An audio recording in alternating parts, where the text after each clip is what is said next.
I think now more than ever in the market, we have a lot of prospective clients and clients that are pretty savvy. They are well informed on maybe their industry or where their company stands, or quite frankly, many of you might be getting frequent calls from potential buyers and private equity funds or operating companies, and you learn from that, right? And we're noticing that a lot of people we talk to now more than ever have that kind of knowledge, but are you thinking about who those specific buyers might be for you at the end of the day? And so we highly recommend to source those potential buyer relationships in advance. We're not talking about, 30, 40 different types of groups here, but have some conversations with potential people, and you may already have within your industry, could be competitors, could be financial buyers that know your space very well, or maybe own some of your competitors, and start having those kinds of conversations. And so, number one, know what you want out of your deal. Know what you want, not just the number, but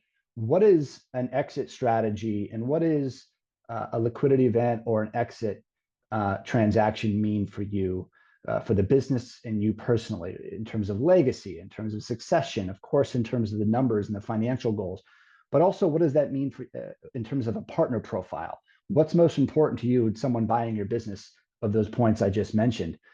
If you are staying on board and managing the company through a integration strategy and beyond, obviously the partnership is critical. You have to like these people. You have to share the same goals, the same growth strategies. It all makes sense. So understand what you want to get out of it, plan ahead, and then start thinking about the right kind of buyer and get on the radar. Okay. Maybe start having some discussions in advance, developing relationships over time, so they can start tracking what you're doing, getting very comfortable with you, and then you can potentially time it out a bit better when you have momentum in the business and they're ready to do a deal.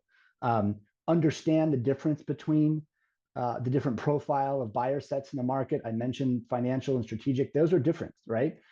Financial buyers are more financial funds focused on ROI, of course.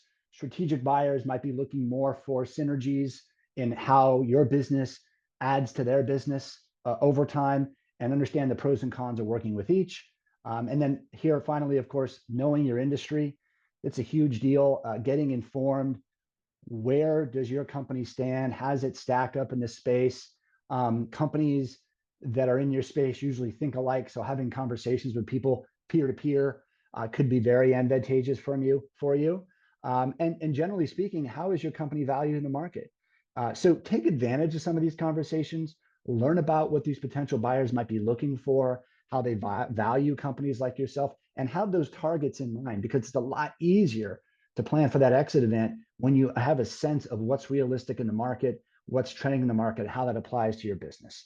So know your value and know what drives it, but sourcing those potential conversations in advance will be extremely beneficial, again, when you're trying to maximize value at the end of the day.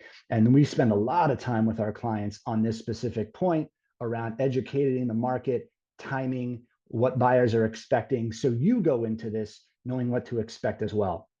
And I will say the biggest killer of all deals in this of this nature is expectations are not met one way or the other by the buyer and seller. And so we're trying to prevent that, going in eyes wide open. So when a deal does present itself and it's attractive, you know what potentially is going to happen without having huge hurdles or hiccups along the way.